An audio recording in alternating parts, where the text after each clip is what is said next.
Bom dia a todos! Graça e paz do Senhor Jesus seja com todos nós. Uma ótima terça-feira para todos. Hoje é dia 1º de agosto de 2023. Seja muito bem-vindo ao nosso devocional de hoje. E nesta terça-feira, nós vamos dar sequência aí à nossa maratona de leitura bíblica que está chegando ao fim. Essa última semana aí da maratona. Semana que vem a gente começa aí um novo cenário. Mas vamos terminar a leitura de todos os documentos, todos os livros da Bíblia. Nós passamos por ele aí no último ano e meio. E hoje vamos concluir a carta, a primeira carta de Pedro.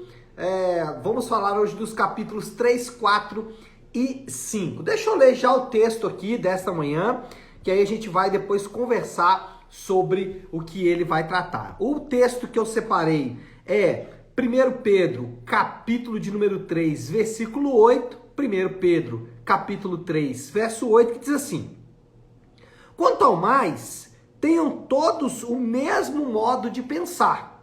Sejam compassivos, amem-se fraternalmente, sejam misericordiosos e humildes. Não retribuam mal com mal, nem insulto com insulto. Ao contrário, bendigam, pois para isso vocês foram chamados, para receberem bênção por herança. Até aí, vamos meditar um pouco nesse texto de hoje, né, gente? Só para lembrar aqui, na primeira parte aí, os primeiros 2 capítulos, Pedro ele se concentrou em lembrar os seus leitores do Evangelho, lembrar os seus leitores das grandes bênçãos de Deus dadas em Jesus Cristo para todos aqueles que são nascidos de novo. E aí, na segunda parte, ele vai aplicar o que é a realidade espiritual, ou seja, ele vai aplicar o fato de que aqueles que foram alcançados pelas grandes bênçãos de Deus propostas no Evangelho, que esses que foram alcançados por essas bênçãos, como eles devem viver em suas próprias vidas. A ideia de Pedro aqui é muito simples, é aplicar o que aconteceu no mundo espiritual, no âmbito espiritual, ao âmbito natural. É dizer o seguinte, como que isso aqui que aconteceu no âmbito espiritual pode refletir no âmbito natural. A ideia de Pedro é basicamente isso, e ele vai falar isso em diversos aspectos da vida. Ele vai falar isso, por exemplo, em meio ao casamento, os primeiros 7 versículos aí do capítulo 3, ele vai falar das relações dentro do casamento, ele vai falar da relação com o Estado, ele vai falar da relação uns com os outros, ele vai falar da relação na igreja. Enfim, Pedro vai falar, olha, isso aqui que aconteceu no mundo espiritual reflete aqui no mundo natural. Bom, o versículo que eu citei, ele meio que dá o tom aí dessa aplicação. Ele é uma espécie aí de resumão geral de toda essa aplicação. Como eu disse, ele vai aplicar isso em várias áreas da vida, mas aqui nos parece que ele é um resumão disso, ele é o tom que Pedro vai usar no restante aí da sua correspondência. E o ponto central aqui é que nós vivemos, ou os crentes devem viver, um estilo de vida que é completamente diferente das outras pessoas. Pedro, ele fala aqui de elementos que não são comuns na sociedade de maneira geral. Irmãos, o ponto é que nós estamos dentro de uma cápsula, nós estamos dentro de uma redoma. A ideia de Pedro é mostrar isso. Olha, o crente, ele vive em um tipo de mundo que é diferente das pessoas normais. Não há outra maneira de enxergar isso. Olha só, preste atenção nas 5 virtudes que Pedro enumerou e veja se essas virtudes são encontradas naturalmente. Olha o que ele disse aqui, 5 virtudes. Tenham o mesmo modo de pensar, sejam compassivos, amem fraternalmente, sejam misericordiosos e humildes. Isso se encontra naturalmente? Isso se encontra nas pessoas de um modo geral? Não, não se encontra. O ponto é que quando nós lemos esse texto, a gente percebe que o crente ele vive dentro de uma cápsula, dentro de uma redoma. Ele vive em um mundo que é diferente do mundo naturalmente. E essas virtudes, as 5 virtudes que eu falei, em que o crente ele vive em um mundo, em uma redoma, em uma sociedade completamente diferente das demais pessoas, essas virtudes elas vão fazer, primeiro, sofrer por fazer o bem. As pessoas sofrem por fazer o bem. Olha só, sabemos que pessoas sofrem pelos mais diversos motivos. Pessoas sofrem porque elas mesmas buscaram esse sofrimento com as suas atitudes. Pessoas sofrem por causa da sociedade ao seu redor. Pessoas sofrem por causa da deterioração do seu corpo. Mas o que Pedro está dizendo aqui é de pessoas que vão sofrer por fazer o bem. Sofrer quando você mesmo procurou isso é até justificado. Mas sofrer porque você fez o bem, aí a gente lembra, na semana passada e nas últimas semanas, falando de Jó. Jó era homem justo, reto, temente a Deus, que desviava do mal e sofreu. Então, quando esse sofrimento nos alcança, mesmo fazendo bem, isso nos causa um certo espanto. Mas Pedro, assim como outros apóstolos, mencionam aqui um tipo de sofrimento, e eu falei sobre isso ontem, um tipo de sofrimento incomum, que é o sofrimento por obedecer. Aqueles que estão nessa redoma, aqueles que estão nessa cápsula, eles vão sofrer por estar nessa cápsula, por fazer parte desse mundo que não é um mundo comum, que não é um mundo natural. Eu me lembro quando eu trabalhava, hoje trabalho só dentro da obra de Deus, né? Só trabalho na igreja, mas há alguns anos atrás trabalhava no mundo secular normal e a dificuldade era que as pessoas entendessem que no final de semana eu estava na igreja. Os meus amigos ficavam assim, embasbacados. Como assim, final de semana? Eu vou viajar, eu vou passear, e eu ia para a igreja. Porque era o tempo que eu tinha para estar com a igreja, já que durante a semana não podia. E isso causava espanto e algum nível de perseguição por causa disso. Às vezes eu era criticado por não descansar adequadamente para poder, durante a semana, desenvolver o meu trabalho normalmente. Ainda que a minha performance não era diminuída por isso, mas eu era criticado. Então, o cristão ele vai sofrer por fazer o bem. Às vezes, até mesmo, ele vai sofrer injúrias de outros crentes.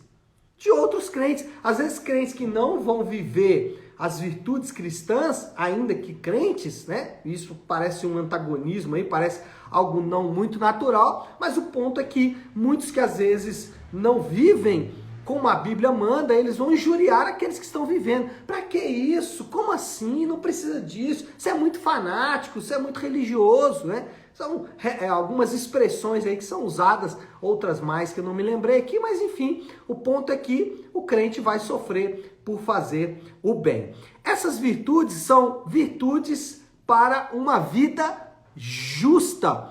Os crentes, eles devem manifestar virtudes que vão construir a sua sociedade. Imagina uma sociedade construída a partir dessas virtudes. Só para lembrar aqui, como Pedro citou, quais virtudes são essas? O mesmo modo de pensar, compaixão, amor fraternal, misericórdia e humildade. Olha só, virtudes que o mundo busca, que o mundo fala, mas não consegue viver. E o cristão, capacitado pelo Espírito Santo, ele pode viver isso. Então, essas virtudes, elas vão trazer sofrimento, mas elas também vão produzir uma sociedade justa, uma vida justa. E o cristão, ele deve manifestar essas virtudes mesmo em sociedades hostis ao cristianismo. Nós temos que nos lembrar que Pedro, quando escreveu a sua correspondência, ele estava falando para indivíduos que moravam lá no Império Romano que era extremamente hostil ao cristianismo. Talvez aqui Pedro já estivesse falando em um contexto de perseguição. A gente não sabe em que nível essa perseguição estava, mas só para citar um exemplo, o próprio Pedro foi morto, foi martirizado pelo império. E Pedro está dizendo, olha, mesmo para mim que vou ser martirizado, que ele não sabia, né, obviamente que ia ser martirizado, mas enfim, mesmo para aqueles que vão ser martirizados, e no caso dele ele seria martirizado, ele está dizendo, olha, mesmo que você seja martirizado, leve essas virtudes para essa sociedade. Então, você mesmo vivendo em um mundo hostil ao cristianismo, você deve manifestar essas virtudes no mundo dos negócios, na sua família, entre as pessoas ao seu redor, os seus amigos, familiares e tudo mais. Essa sociedade, no entretenimento, ou seja, no cinema, teatro, música, ela não vai aceitar essas virtudes, ela vai até ser jocoso com relação a quem manifesta essas virtudes. Ah, você é muito bobinho, você é muito infantil, querer ser humilde, compassivo, amar fraternalmente. Na política, não vou nem dizer, né, irmãos? Virtudes como essas estão distantes, mesmo naqueles políticos que se dizem cristãos. Muitos deles não manifestam essas virtudes. Então, o segundo ponto aqui é que essas virtudes, elas produzem uma vida justa, mesmo em sociedades que são hostis ao cristianismo. E terceiro, a vida justa, ela desvia a injúria. A vida justa, ela desvia o mal, ela desvia as possíveis consequências ruins que essas virtudes podem causar. O terceiro ponto, falando dessas virtudes, é que pessoas podem falar do seu zelo. As pessoas podem até criticar o seu zelo. Elas podem criticar o fato de que você é zeloso, mas jamais devem criticar você pela sua leniência. Eles devem dizer, nossa, você é muito crente. Não, mas você é muito envolvido, não precisa disso tudo não. Isso é uma crítica boa. Elas jamais podem dizer, não, mas você parece com as pessoas do mundo. Você é muito leniente. Você nem parece cristão.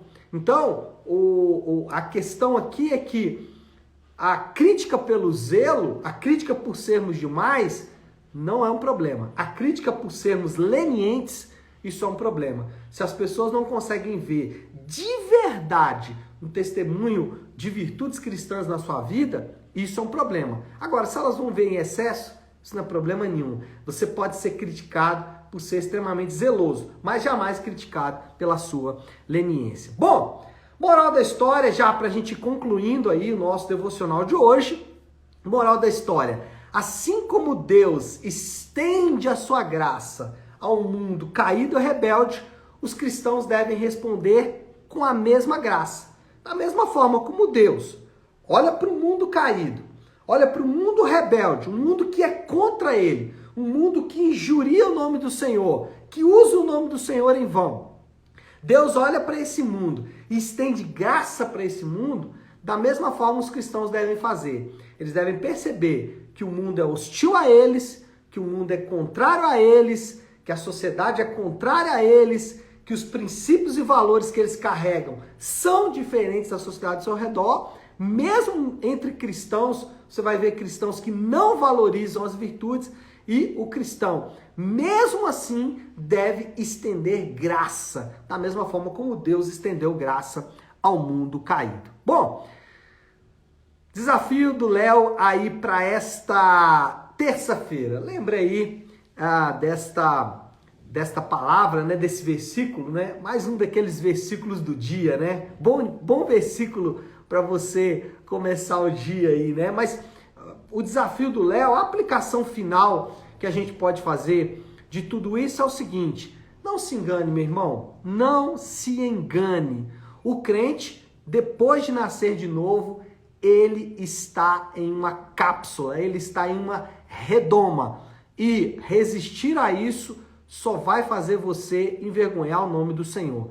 O crente, depois de nascer de novo, ele está em uma cápsula, em uma redoma. Não há outra explicação, porque o que é solicitado do crente, o mundo não aceita, não valoriza e vê isso, na verdade, como uma grande bobagem. Então o crente tem que estar pronto para isso, senão ele vai sofrer e ele vai, na verdade, se sentir mal, porque ele vai se ver muito diferente da sociedade ao redor dele. Tá certo, meu povo? Vamos orar, vamos colocar tudo isso aí diante de Deus. Se você puder, pare um instante o que está fazendo e vamos juntos buscar a Deus em oração. Querido Deus, Pai de amor e graça, adoramos ao Senhor pelo seu constante cuidado com os seus. Adoramos ao Senhor porque o Senhor nos deu virtudes que não só podem beneficiar as nossas próprias vidas, mas até mesmo a sociedade ao nosso redor. Virtudes essas que são valiosas, mas que são difíceis. Por isso é que precisamos da ajuda do Senhor, precisamos da ajuda do Teu Espírito, para que possamos manifestar essas virtudes aos nossos familiares, aos nossos amigos e a todos aqueles que estão ao nosso redor. Nos dá a graça de viver de acordo com a Tua vontade. Essa é a minha oração e oro assim em nome de Jesus. Amém. Amém, meu povo? Bom, então é isso. Nós vamos ficando por aqui. Que Deus te abençoe. Uma ótima, uma excelente terça-feira para todos. Fiquem com Deus.